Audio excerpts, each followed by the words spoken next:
And finally, in this organizational management category comes the interesting question of how are you going to fund all of this, and how are you going to persuade somebody to pay for this? So let me just cut to the chase here about the kinds of things that need to be addressed in your funding estimates. So over and above just creating the actual artifacts like the core asset base, you may have to come up with money for training people, not only in the product line way of doing things, but in the architecture-centric way of doing things as a prelude to becoming a product line organization. There may be different processes and practices that need to be instituted, like adding an architecture evaluation step, for example. You may have to change some of the tools that you are currently using to meet the requirements of a product line, and so on. So there are various items that need to be funded in addition to the actual creation of the artifacts. And once you have the artifacts created, you need to think about how do we look beyond that to make sure that they stay current and that your whole production infrastructure is modernized as new versions of languages and development environments and so on come out. So the funding has to take all of this into account, and you need to have a funding model that allows you to create these reusable artifacts. This list here is an example of the kinds of funding models that organizations have used to support a product line effort. The first one says that we are going to fund at least a portion of our product line effort from the first product, or an individual customer, not necessarily the first one. So this might be multiple individual customers. They are willing to allow you to do some of this work that doesn't directly benefit them, but that will help you create a reuse infrastructure and improve your timeliness with respect to delivering products to them.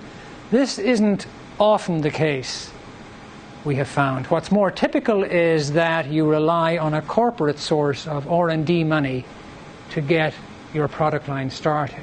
Or if you don't have a corporate source, maybe the organization in which the product line is starting. So an individual business unit within a large organization wants to explore product lines, and that business unit has its own discretionary funds that's independent of the corporate source of R&D.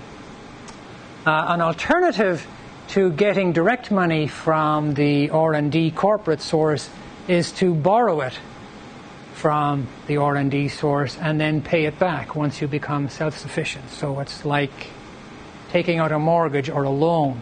It's not a direct funding, it's a funding, but you got to pay it back. Having the first product out the door fund, if not the entire product line infrastructure, at least use that as the basis for creating the core assets. And so there's a conscious effort to, as you develop that first product, make some of the artifacts in that product reusable so that they could be reused on subsequent products. It's kind of the same issue with service-oriented architecture-based designs. The first product to go there it's potentially the one that absorbs, and the last one in is the winner because it pays the least. Because they have the least incremental cost. Yes. Another approach is that multiple product development efforts recognize the benefits of sharing resources in a product line fashion and agree to come together to share some of the expense of creating these reusable assets. And then the last few there are basically all variants on the taxing model, although as an organization looking for funding, you don't ever use the word tax. But that in effect is what it is, where you skim off a portion of the product development budget to pay for these reusable assets that support multiple product development efforts. So this can take the form of a product side tax on the customers, although you don't necessarily tell your customer that the cost to them actually includes a portion that isn't directly for them. A fee based on asset usage. Every time product development uses an asset from the core asset base, they pay a fee, like a license fee. The alternative to that is a prorated cost recovery fee, where if I'm product development, I take an asset from the core asset base that saves me X percent of my development effort. I will pay less back into the core asset base than a product development effort where the use of the core asset saves me 2x development effort. So depending on how much time or effort is saved on a product development effort by a core asset, I, as a product development organization, will pay a prorated amount back into the funding of the core asset base. The assumption is that the amount of money that I pay back, whether it's prorated or a license fee type amount, is less than what I would have to pay if I had to create the product from scratch without using the core assets. So depending on how you structure your pricing model, you can make this more or less palatable to the product development organization. But one way or another, you're going to have to come up with a funding model that allows you to fund development of these reusable assets that aren't tied to specific product development efforts. This is a chart from the book that shows the applicability of these funding models for various portions of the, or various stages of the software product line life cycle. So for example, the taxing model is highly suitable for the ongoing maintenance and sustainment of the product line, but some of the other models are more appropriate for when you're trying to start up a product line organization. Approaches like getting a corporate pot of R&D money. So various models. This is just a representative example. There are probably an infinite variety of approaches based on these.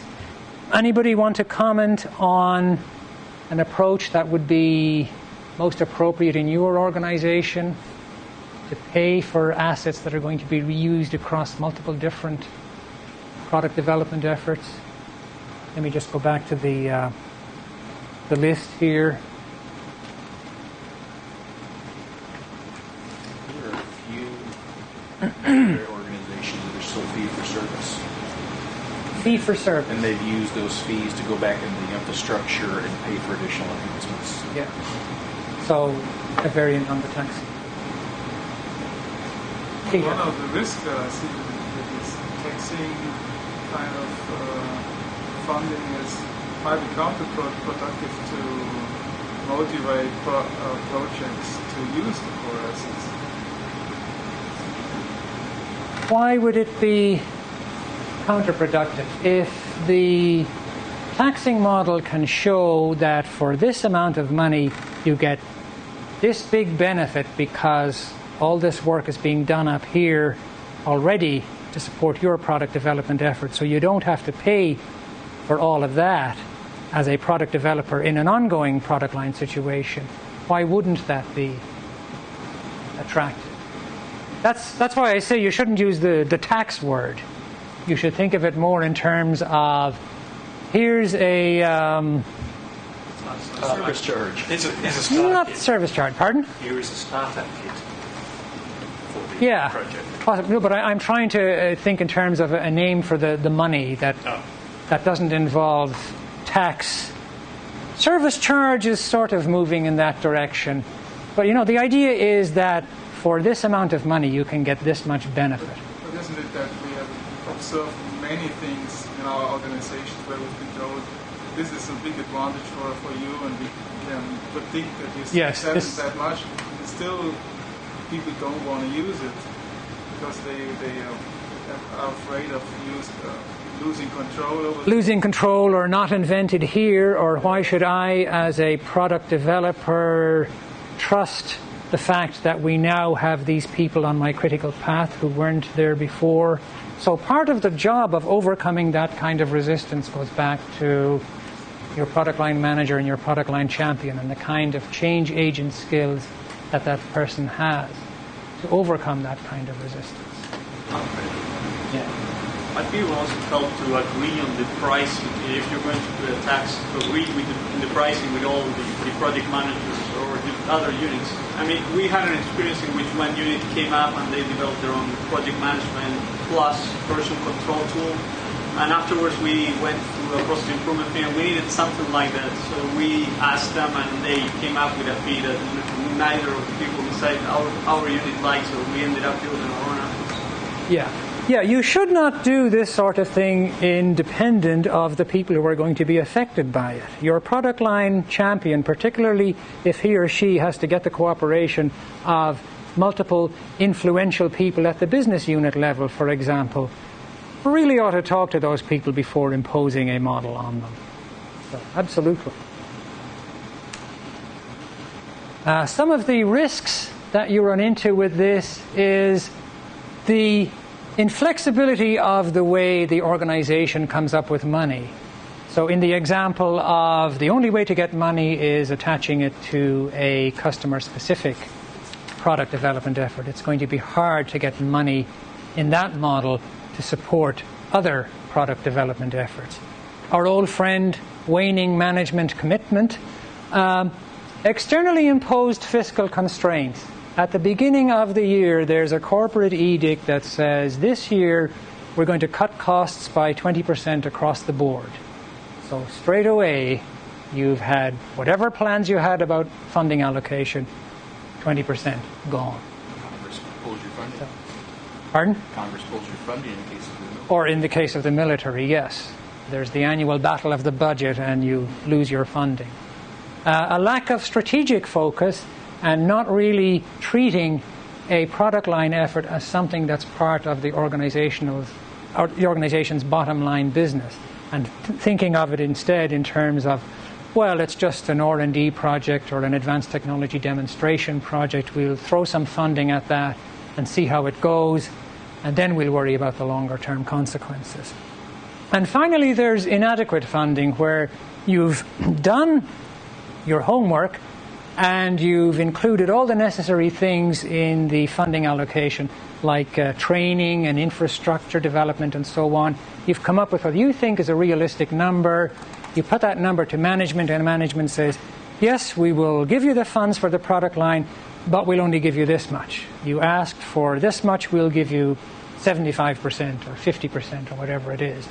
So if you anticipate that, well, you can try playing the padding game, assuming that things are going to be cut, but, that'll only get you so far. So this, again, is a risk if you are in an organization that really is tight with money. So these are some of the risks that you run into if you're the person trying to come up with a funding model for a product line. So that was a tour through the organizational management practice areas, and in fact that concludes the tour through the practice areas of the framework.